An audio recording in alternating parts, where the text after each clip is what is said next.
Boa noite, pessoal, tudo bem? Vamos então continuar com a nossa leitura do Catecismo, tá? A gente parou ontem no parágrafo 64 e nós vamos continuar agora a terceira parte, que tem o título de Cristo Jesus, mediador e plenitude de toda a revelação. Subtítulo: Deus tudo disse no seu verbo. Então, o parágrafo 65 diz assim: Muitas vezes e de muitos modos, Deus falou outrora aos nossos pais pelos profetas. Nesses dias, que são os últimos, falou-nos por meio do Filho. Cristo, o Filho de Deus feito homem, é a palavra única, perfeita e insuperável do Pai. Como a gente comentou, né? Jesus é a palavra, né? Não existe uma palavra mais perfeita que o próprio Jesus, né? Nele o Pai disse tudo e não há outra palavra senão esta. São João da Cruz, exemplo de tantos outros, expressa isso de maneira brilhante ao comentar Hebreus 1, versículo 1 ou 2. Diz assim: Por quem dar-nos, como nos deu seu Filho, que é a sua palavra única e outra não há, tudo nos falou de uma só vez nessa única palavra e nada mais tem a falar. De fato, aquilo que outrora falou parcialmente aos profetas, agora nos disse inteiramente em seu Filho, nos dando o todo que é seu próprio Filho. Portanto, se alguém ainda quisesse interrogar o Senhor e pedir-lhe visões ou revelações, não só cometeria uma insensatez, como ofenderia a Deus por não fixar seu olhar unicamente em Cristo e buscar fora dele coisas diferentes ou novidades. Não haverá outra revelação. Parágrafo 66. A economia cristã, portanto, como aliança nova e definitiva, jamais passará. E já não há que esperar nenhuma nova revelação pública antes da gloriosa manifestação do nosso Senhor Jesus Cristo. Todavia, embora a revelação esteja terminada, não está explicitada por completa. Cabe à fé cristã captar gradualmente ao longo dos séculos todo o seu alcance. O que isso quer dizer? A revelação foi completada em Jesus Cristo. Jesus, ele explicou, né, da sua maneira, com a sua pedagogia divina, tudo que Deus queria nos dizer, né? Mas, como diz aqui, cabe à fé cristã captar gradualmente ao longo dos séculos. Esse é o trabalho da igreja. E durante séculos, né, entendendo os meandros dessa palavra de Deus que é o próprio Jesus, né? Então isso é a função da igreja, né? Não se pode qualquer pessoa por si mesmo, sem um amparo, sem alguém que lhe dê base, entender toda essa revelação, né? Então precisa-se aprofundamento, precisa-se estudo, precisa-se o magistério mesmo, né, da igreja, que é que faz todo essa tradução, né? Ok? Então é isso que é um concílio, né? Onde se reúne toda a igreja com amparo do Espírito Santo, né? E decide-se situações que até então parecem ser duvidosas, mas que Jesus já explicou, já expôs durante sua passagem no mundo, né? Ok? Então aí a gente vê a importância da tradição, vê a importância do magistério, né? E vê a importância das Sagradas Escrituras, né? Somente as Escrituras, como algumas pessoas afirmam ser suficiente, nós conseguimos concluir aqui que não, tá?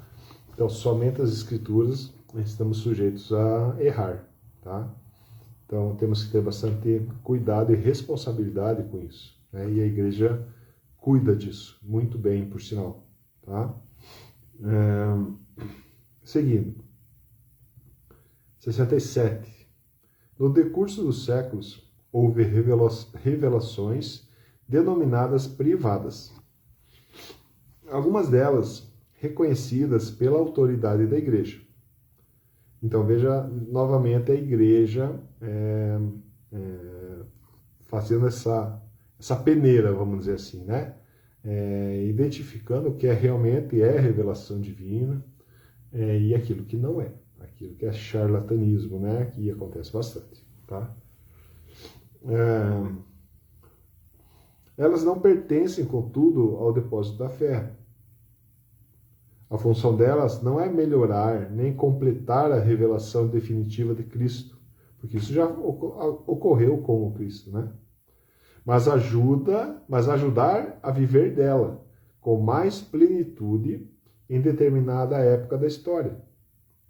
Guiado pelo magistério da igreja, o senso dos fiéis sabe discernir e acolher o que nessas revelações constitui um apelo autêntico de Cristo ou de seus santos à igreja. A fé cristã não pode aceitar revelações que pretendam ultrapassar ou corrigir a revelação da qual Cristo é a perfeição. Esse é o caso de certas religiões não cristãs e também de certas seitas recentes que se fundamentam em tais revelações.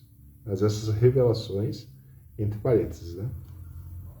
Então, um resuminho dessa primeira parte que a gente iniciou no vídeo anterior e finaliza agora, né, com esse parágrafo 67. Então, resumo. Por amor, Deus revelou-se e doou-se ao homem. Assim, lhe oferece uma riquíssima e definitiva resposta às questões que o homem se faz acerca do sentido e do objetivo de sua vida. Deus revelou-se ao homem, comunicando-lhe gradualmente seu próprio mistério por meio de ações e de palavras. Para além do testemunho que Deus dá de si mesmo nas coisas criadas, ele manifestou-se pessoalmente aos nossos primeiros pais, falou-lhes e depois da queda, prometeu-lhes a salvação e ofereceu-lhes sua aliança. Deus fez com Noé uma aliança eterna entre ele e todos os seres vivos. Esta há de durar enquanto durar o mundo. Deus escolheu Abraão e fez uma aliança com ele e sua descendência, e com ele e sua descendência. Daí formou seu povo, ao qual revelou por sua lei, por intermédio de Moisés. Pelos profetas, preparou esse povo a acolher a salvação destinada à humanidade inteira. Deus revelou-se plenamente, enviando seu próprio Filho, no qual estabeleceu sua aliança para sempre. O Filho é a palavra definitiva do Pai, de modo que depois dele não haverá outra revelação. Então Deus foi ensinando o seu povo, Deus foi se revelando a seu povo durante o passar dos tempos, né? Dos séculos. E essa revelação teve seu ápice com a vinda do próprio Jesus, né? Do seu próprio Filho. Então, a gente sempre costuma falar, a grosso modo, né? Que que o Antigo Testamento é a preparação do povo para a vinda do Cristo. Por esse motivo. Porque Deus foi se revelando aos poucos, fazendo aliança com seus povos, com seu povo através dos profetas, até que foi enviado seu filho Jesus para completar essa revelação e dar sua apresentação divina, né? Expôs a vontade de Deus, tudo que Deus quer de nós, tudo que Deus nos aconselha, tudo que Deus nos orienta a fazer para que possamos conviver, tornar-nos a conviver com Ele, né? Como era no início, tá? Só que a gente está fazendo bastante besteira por aí, por esse mundão, né? Então a gente não dá atenção a esse tipo de coisa, a gente não lembra que a gente vai desse mundo para outra vida, para a eternidade, ou algo semelhante com a eternidade de Deus, né? E a gente vai precisar, para que isso aconteça, a gente vai precisar ter essa consciência, né, e seguir esses ensinamentos. Tá? Então, seguindo. Artigo 2, a transmissão da revelação divina. Deus quer que todos sejam salvos e cheguem ao conhecimento da verdade. Primeira carta de Timóteo 2, 4. Isso é, de próprio Jesus Cristo. Então, quer que todos sejam salvos e cheguem ao conhecimento da verdade. Isso é, de Jesus Cristo. A verdade, Jesus Cristo. É preciso, pois, que Cristo seja anunciado a todos os povos e a todos os homens, e que, dessa forma, a revelação chegue até os confins do mundo. Deus dispôs amorosamente que permanecesse íntegro e fosse transmitido a todas as gerações tudo quanto tinha revelado para a salvação de todos os povos. Agora nós vamos tratar da tradição apostólica. Parágrafo 75. Diz assim: Cristo Senhor, no qual se cumpre toda a revelação do sumo Deus, ordenou aos apóstolos que anunciassem a todos o Evangelho, o qual antes prometido pelos profetas, ele próprio cumpriu e promulgou por sua palavra como fonte de toda a verdade salvífica e toda a regra moral. Então a gente precisa observar, coisa que a gente comentou nos encontros passados, em sala, que Jesus não escreveu uma linha sequer. Jesus não estava preocupado em escrever. Jesus estava preocupado em transmitir e ensinar e mostrar como faz. Essa tradição que foi o que manteve a igreja por todo esse período inicial, né? As pessoas só conseguiam ter acesso às escrituras, o povo que eu digo, né? Enfim, depois do ano aí 1500 e alguma coisa, né? Com a imprensa que conseguiu baratear essas publicações, porque até então eram escritas à mão, né? Os monges iam, né? Aqueles iam fazendo as cópias, né, das Sagradas Escrituras, essa que levou 2 séculos, um pouco mais de 2 séculos, né, para ser definida, quase 3 séculos, para ser definida quais seriam os livros que comporiam a Bíblia, né? Para a igreja definiu-se qual é o cânon bíblico, e a partir disso, claro, haviam os monges que copiavam os livros bíblicos, né? E a compilação de tudo isso se deu lá no 3º século. E aí, ainda assim, como não havia imprensa, a cópia era tudo à mão. Imagina o volume que isso não resultaria, né? Uma Bíblia que a gente leva na mão, antes não era possível ser dessa forma, né?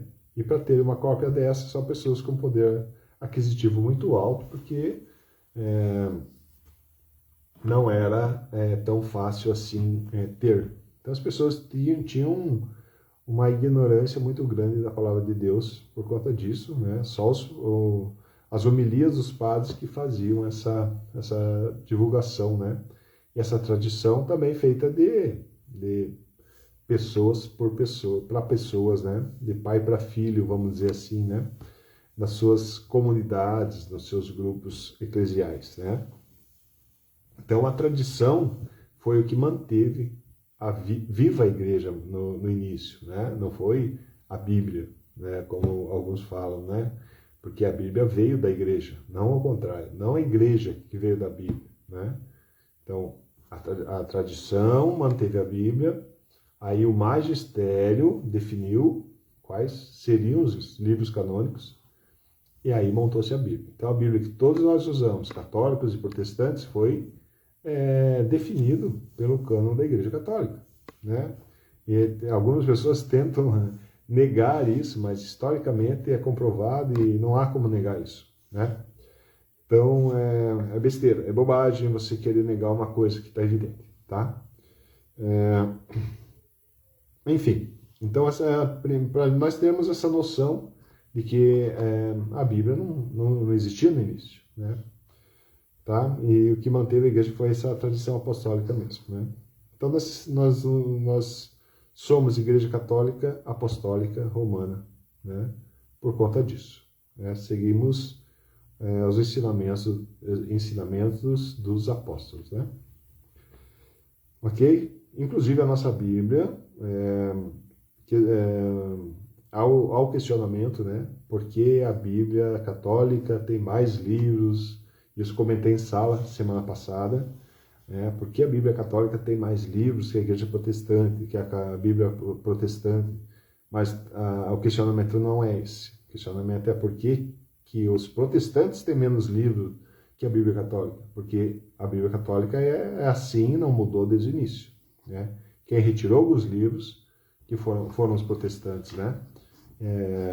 Enfim, o formato que nós usamos é o formato grego da Septuaginta, né? Que os apóstolos utilizavam. Então, quem mudou isso foi depois do protestantismo, ainda usou a Bíblia católica por vários anos, e depois que foi feita essa retirada de alguns livros aí, né?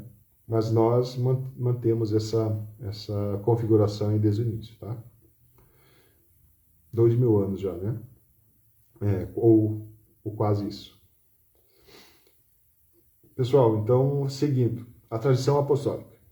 Cristo Senhor, no qual se cumpre toda a revelação do sumo Deus, e vai repetindo, em Cristo que se cumpre a revelação, é em Cristo que se cumpre a revelação, é em Cristo que se cumpre a revelação, né?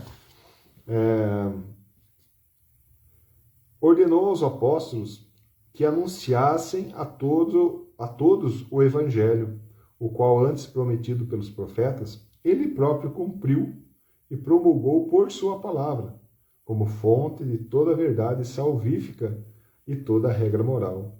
Então ele próprio cumpriu e assinou embaixo, né? E formou essa palavra, né? Através dele que essa palavra se originou, como fonte de toda a verdade. Essa verdade de salvação, essa verdade salvífica, né? E também de toda a regra moral. Então parece que você fala hoje em dia em regra moral, em moral, parece que você está falando besteira, parece que você está falando coisa absurda, porque não, né? Porque acontece tanto combate à moral, né? Que hoje parece que você está falando bobagem quando se fala em moral, né? Mas não é. Deus, a gente viu que Deus é eterno, Deus não muda. Então, o que valia antes vale hoje ainda, tá? Então, não podemos esquecer disso. Deus não muda. A sua palavra também não muda, né? ok?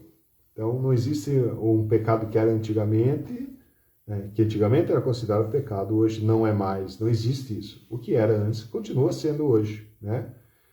Quem sabe a questão de misericórdia divina, aí é outro assunto, tá? Mas a gente precisa prestar atenção nessa questão da eternidade divina, né? Ok? Parágrafo 76. A pregação apostólica. A transmissão do Evangelho, segundo a ordem do Senhor, fez-se de duas maneiras. Oralmente, pelos apóstolos, que na pregação oral, por exemplos e ações, transmitiram aquelas coisas que ou receberam das palavras, da convivência e das obras de Cristo, diretamente de Cristo, né? Ou aprenderam das sugestões do Espírito Santo. Essa oralmente.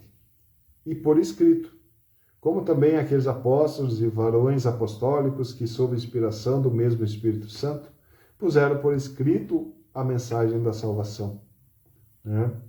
Então, nos evangelhos a gente sabe que existem dois evangelistas, né, que eram apóstolos, e dois não eram apóstolos, dos 4 evangelhos, né? Dois eram discípulos de Paulo e de Pedro, né?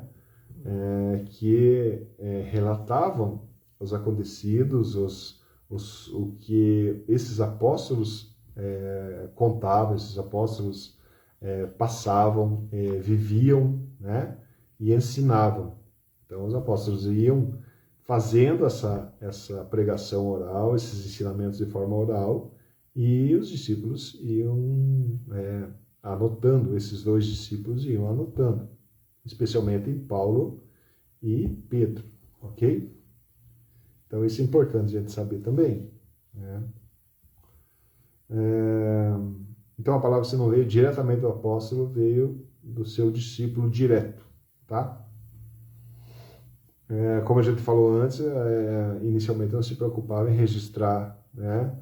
O próprio Jesus não registrou nada, né? Quem registrou foi dessa forma que a gente acabou de falar, tá? Então, a palavra continuada na sucessão apostólica. Parágrafo 77. Para que o Evangelho sempre que se conservasse inalterado e vivo na igreja, preste bem atenção nisso, aqueles que têm dúvidas, né? Para que o Evangelho sempre se conservasse inalterado, isso desde o início da igreja, né? Os apóstolos deixaram como sucessores os bispos e a eles transmitindo seu próprio encargo de magistério. Com efeito, a pregação apostólica, expressa de modo especial nos livros inspirados que compõem o cânon bíblico, deve ser conservada por sucessão contínua até a consumação dos tempos, né? Pedro passou a sua sucessão para o próximo e foi indo. Hoje, 266 sucessores de Pedro, tá? Embora sapateie, esperneie e digo que não é, que a igreja nasceu a partir de Constantino, mas isso é ignorância. Não lê um livro histórico desse período anterior, não conhece uma missa, não sabe que a mesma missa que faziam nas catacumbas também é a mesma missa que a gente faz hoje, né? Então é ignorância completa, é aquela necessidade de protestar contra a igreja, né? Então, enfim, nós temos nossa fundamentação e nossa garantia de que nós temos esse cuidado com a palavra de Deus, tá? Essa transmissão viva, realizada no Espírito Santo, é chamada de tradição, porquanto distinta da Sagrada Escritura, embora intimamente ligada a ela. Então, a tradição é diferente da Sagrada Escritura, mas é intimamente ligada uma com a outra, né?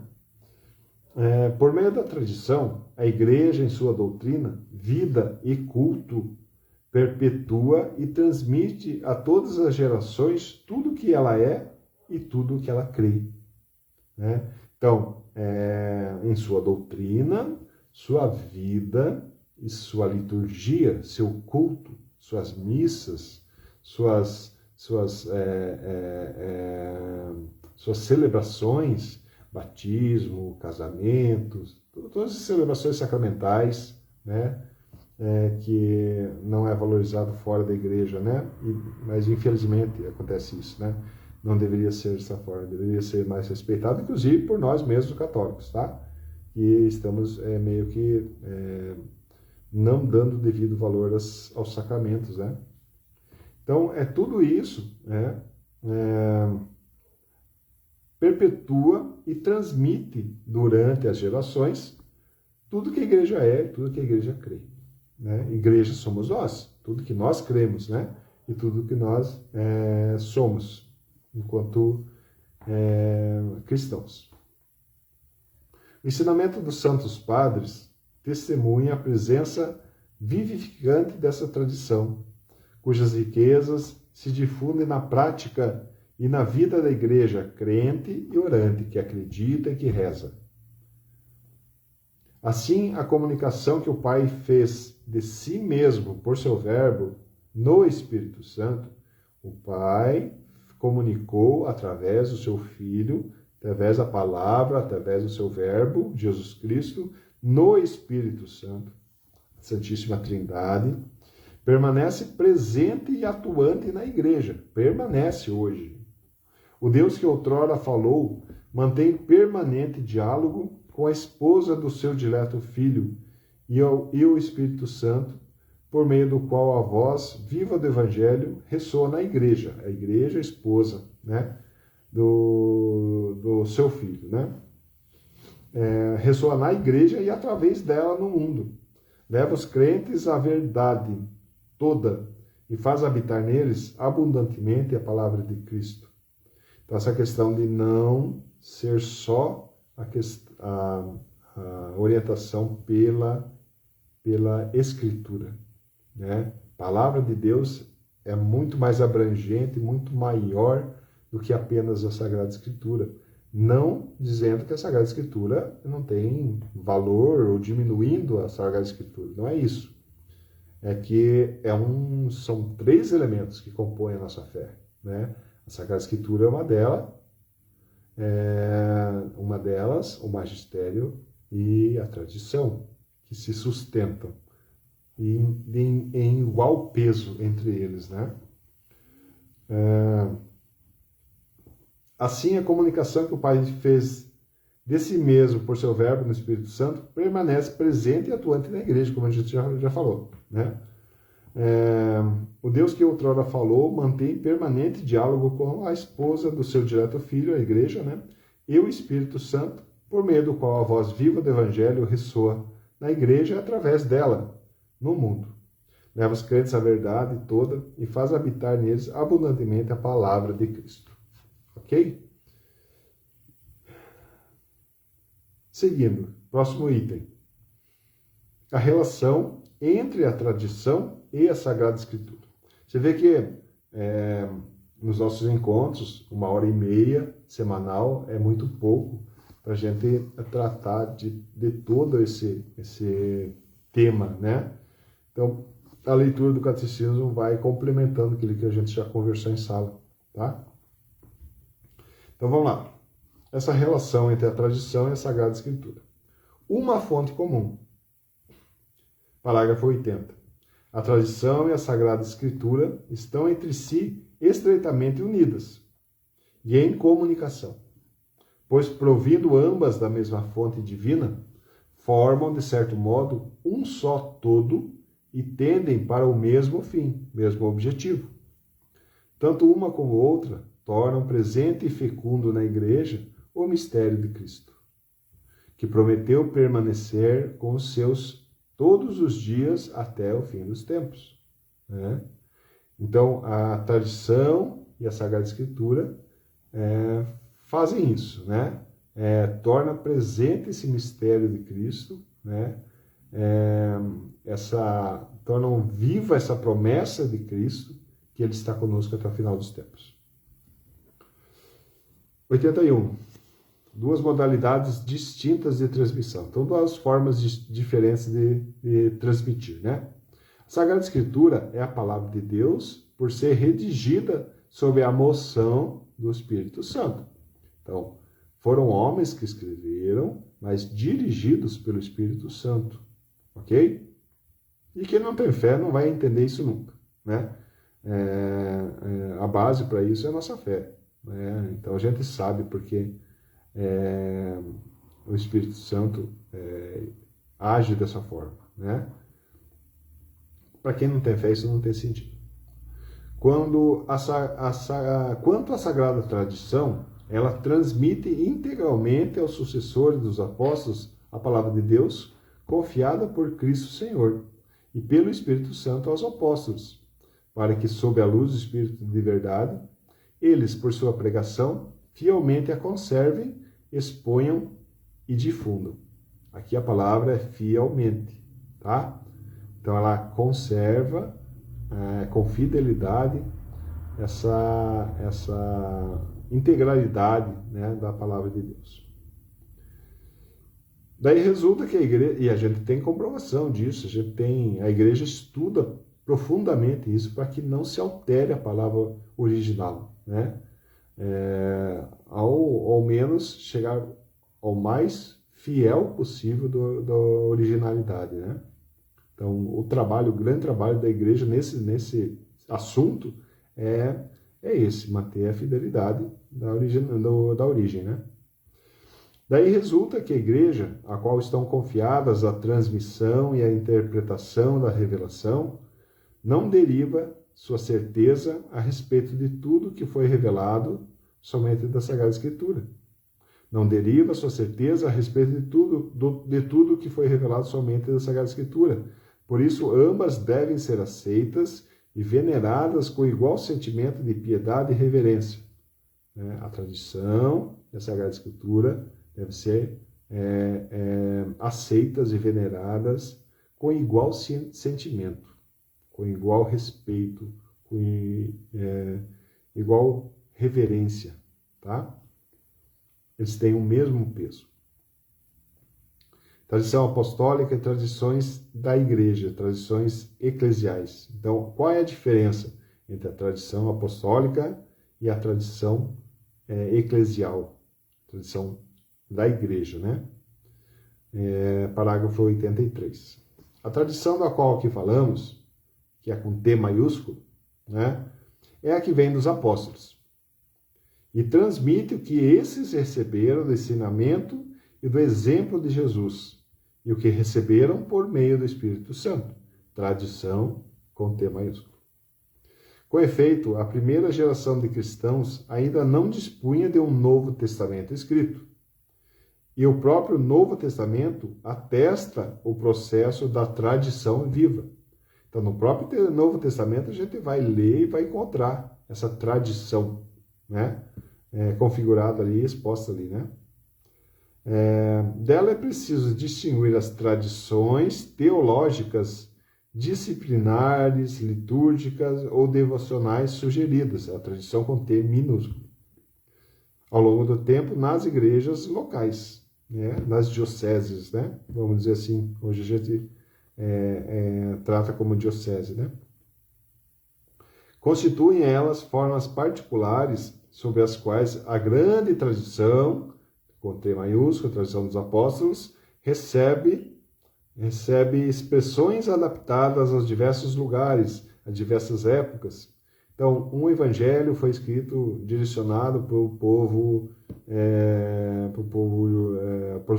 judeu convertido, vamos dizer assim.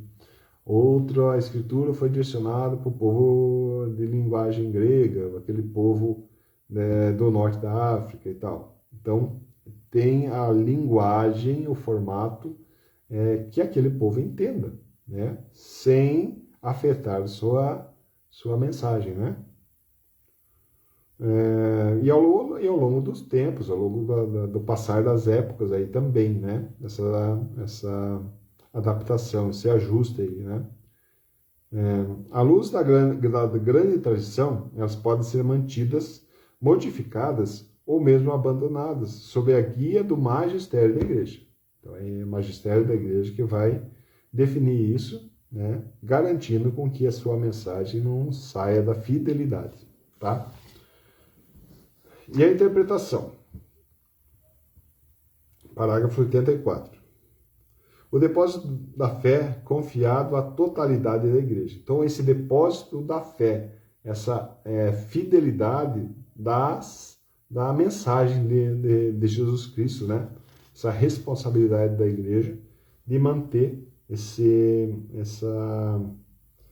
depósito, né, que foi confiado a ela, né? Patrimônio sagrado da fé, depositum fidei, depósito da fé, contido na Sagrada Escritura e na Sagrada Tradição e na Sagrada Escritura, foi confiado pelos apóstolos à totalidade da igreja, a toda a igreja. Diz assim: apegando-se firmemente a ele, o povo santo todo, unido a seus pastores, persevere continuamente na doutrina dos apóstolos, e na comunhão, na fração do pão, Eucaristia, né? E também nas orações, de modo que na conservação, no exercício e na profissão da fé transmitida, se cria singular unidade de espírito entre os bispos e os fiéis. A questão da profissão de fé, se nós percebermos, acho que eu já comentei em alguns encontros passados aí, que nós fazemos a profissão de fé na missa somente aos domingos, né? Se a gente for na missa durante a semana, né, não há profissão de fé, não há o creio, né? E também não há 3 leituras, como é no domingo, né? Normalmente é a primeira leitura, Salmo e o Evangelho, né? E no domingo não, no domingo primeira leitura, Salmo, segunda leitura e Evangelho, né? Então a missa do domingo é uma missa mais consistente. E além de que, como eu falei, a gente professa a nossa fé nas missas do domingo, tá?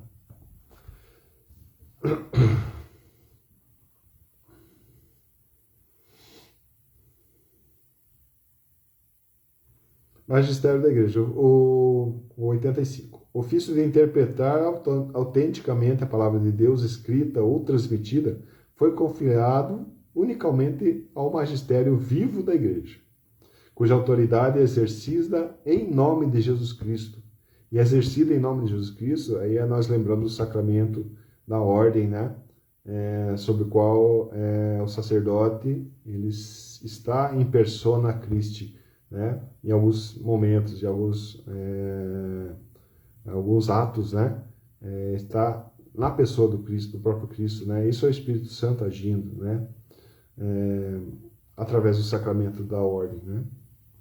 Então, foi confiado ao magistério vivo da Igreja, cuja autoridade é exercida em nome de Jesus Cristo, isso é, foi confiado aos bispos em comunhão com o sucessor de Pedro, o bispo de Roma. 86. Todavia, tal magistério não está acima da palavra de Deus, mas a serviço dela, não ensinando senão o que foi transmitido, no sentido de que, por mandato divino e com assistência do Espírito Santo, piedosamente ausculta aquela palavra, santamente a guarda e fielmente a expõe. E desse único depósito de fé, obtém tudo que nos propõe para ser acreditado como divinamente revelado. Então, todo esse contexto nos dá essa confiança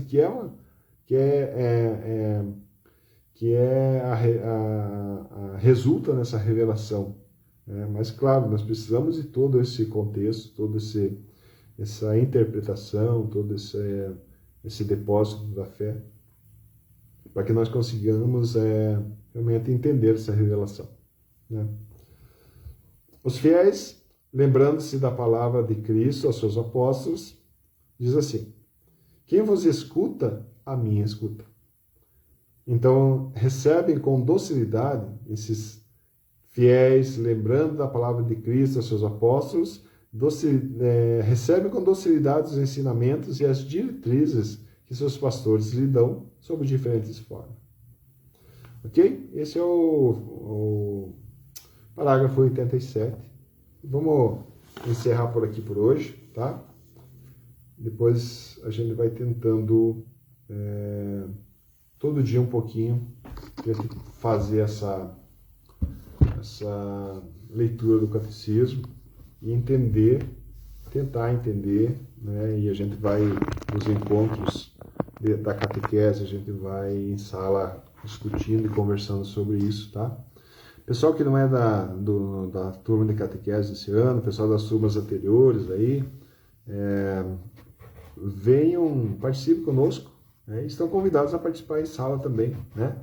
Vai ser bacana termos aí o pessoal que passou pelas turmas anteriores e mesmo os catequistas, enfim, o pessoal da comunidade, pais de catequizandos que queiram participar dessa catequese, né? Porque catequese não é para criança, né? Originalmente catequese é